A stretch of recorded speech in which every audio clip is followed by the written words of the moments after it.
back, students. I am your geography teacher Vandana Joshi and you are watching SST Joule. Students, today we are going to revise geography book first, in which today we will start unit 4 climate, under which today we will discuss the topic for revision, that is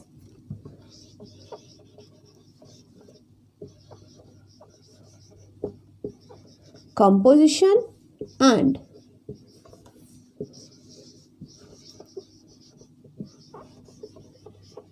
structure of atmosphere. So students, as we know, atmosphere is an important part of human survival, as without of atmosphere the human life can't be possible in the earth. So today we are going to some important part of the topic composition and structure of atmosphere, and also we will discuss some important question answers including with the discussion of that important topics. So first we will see what is the composition of atmosphere, and then second we will see what is the structure of atmosphere, and then after that we will discuss the question answers out of this topic. So the composition means compound, or we can say the things where the things are together and framing a particular way, in which we can say the composition of atmosphere where the different type of gases are there, due to which a proper type of atmospheric zone is complete. So if we talk about the share of all type of gases in a pie chart, so out of 100%, around 78% general, but the exact amount of the nitrogen gas is 78.8% of nitrogen gas.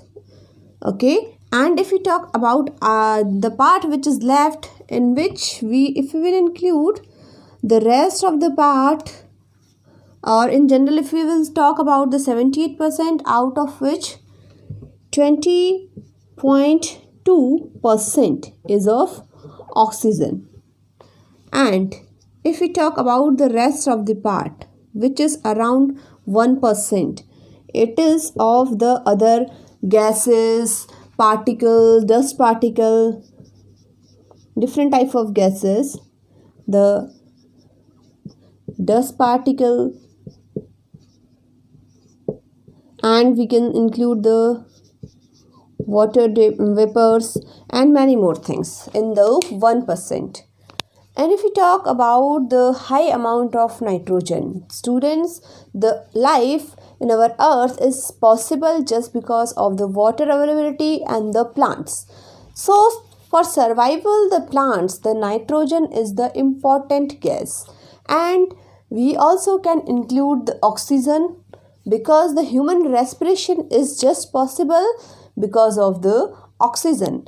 Each and every gas which is in the composition of the atmosphere is having its own value, because all are the necessary gases in the human atmosphere to survival for the human, as well as growing the plant and for other activity.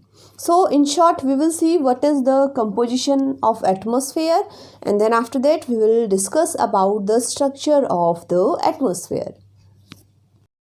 So students, as already in the main video we have studied about the different type of gases in our atmosphere. The atmosphere is a composition of the different type of gases as nitrogen, oxygen, argon, carbon dioxide, neon, helium, krypton, xenon and the hydrogen. And each gas is having its own value on our atmosphere.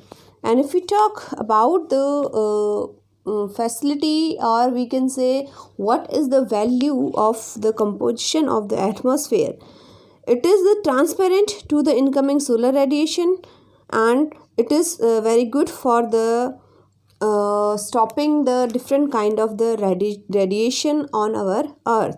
And if we talk about the value of our atmosphere, due to the ozone layer, it absorbs all kind of the ultraviolet rays, and it is very helpful for the human survival. And if you talk about different gases, as already I told you, out of these gases, and if we talk about moreover on this, so water vapors, which are very most variable in the atmosphere, which decrease with altitudes. So water vapors are also there, and which are very important part of our atmosphere. Secondly, if we will talk about the dust particles, the dust particles are generally concentrated in the lower layer of the atmosphere, and these are very convectional for the air currents, and these are very good for the we can say the harmful rays which are coming to our earth, to stop these. So here in the description box you can see the previous links in that about these things. I have given the detailed study of these things, and now we will see what is the atmospheric structure. Friends, if we talk about the structure of the atmosphere, the structure of atmosphere is divided on the vertical manner. Here we will see the vertical manner of the atmospheric structure. So the generally we can say the structure of atmosphere from bottom to up. The bottom one is known as the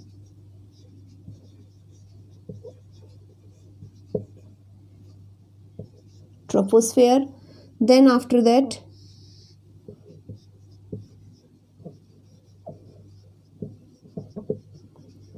stratosphere.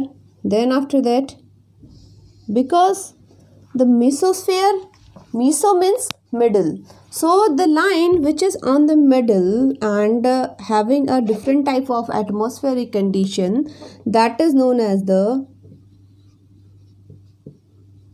mesosphere or the middle sphere. Then after that, the thermosphere.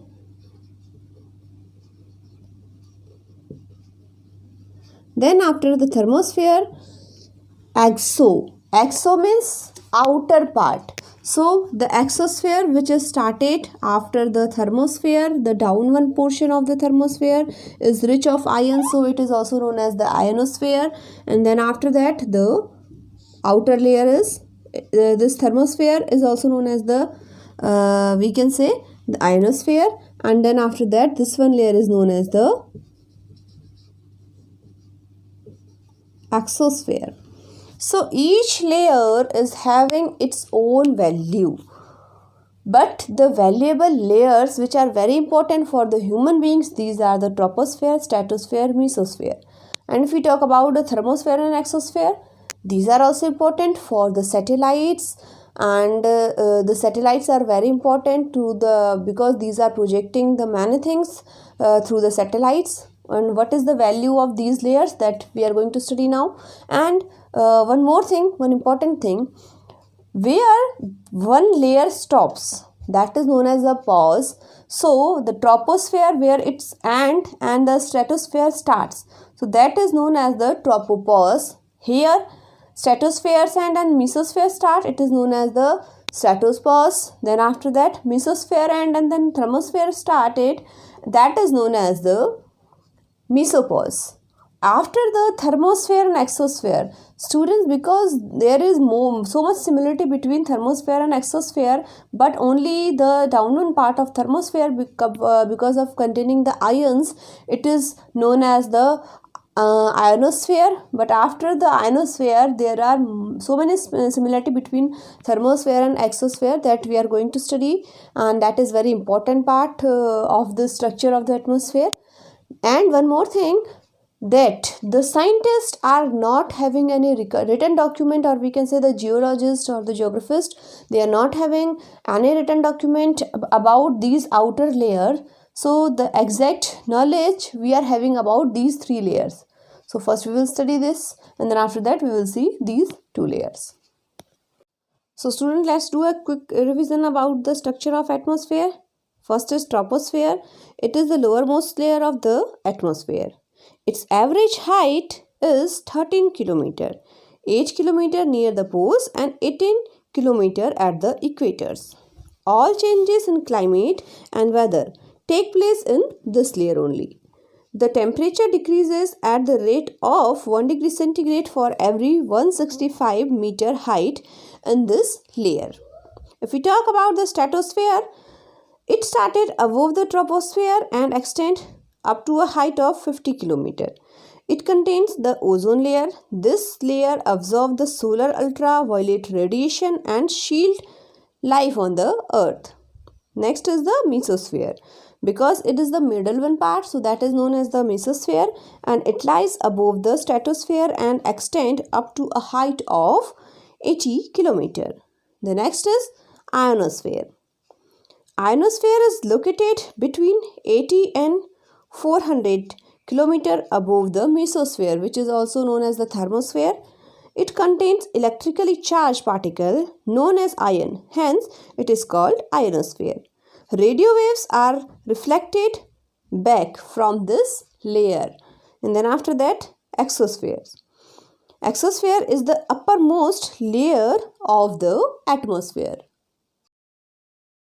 Students, here the revision of these two topics, that is the composition and structure of atmosphere, is complete. Now we are going to see or revise some important question from this chapter. Here I am going to provide you a few points of every answer, and I am going to give a brief description of every answer. So students, first very curious question for everyone, that is, what is the origin of atmosphere? So what will be the origin of atmosphere? That is, we can say today's atmosphere is the result of very gradual changes starting about 5 billion years ago by acceleration of cold particles, chiefly of iron and magnesium, silicate irons and graphite.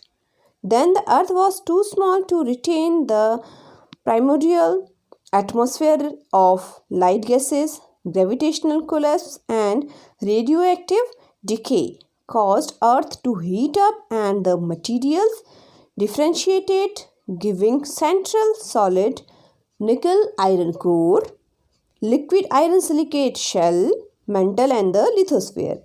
In this way, degassing took place, forming a new atmosphere as well as a new hydrosphere.